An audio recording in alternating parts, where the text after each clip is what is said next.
I'm Shawn Dahl. I am the Space Weather Prediction Center Service Coordinator and also a Senior Space Weather Forecaster.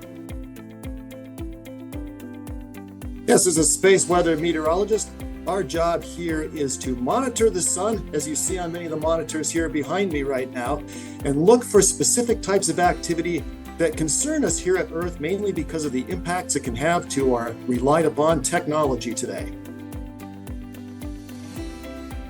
The coolest thing space weather meteorologists get to do is interface with other countries and other major sectors. We here at the Space Weather Prediction Center routinely talk to other countries such as the United Kingdom's Meteorological Office because they're concerned about space weather as well. So we rely upon and we coordinate with each other. Also, finally, some of the talking we get to do to entities out there in the top levels of our government. Some of the levels that we get to, we often have to talk to the National Security Council or the White House Situation Group as an example. One unique thing I really enjoy about my job is how challenging it can be.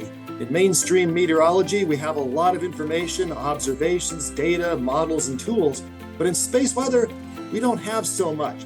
So it can be very difficult to nail a forecast from something coming from 93 million miles away. So I think the challenge here is one of the things I really enjoy. One of the ways I came into this field is through the military, through the United States Air Force, where I spent 22 years, most of that doing mainstream meteorology and aviation forecasting.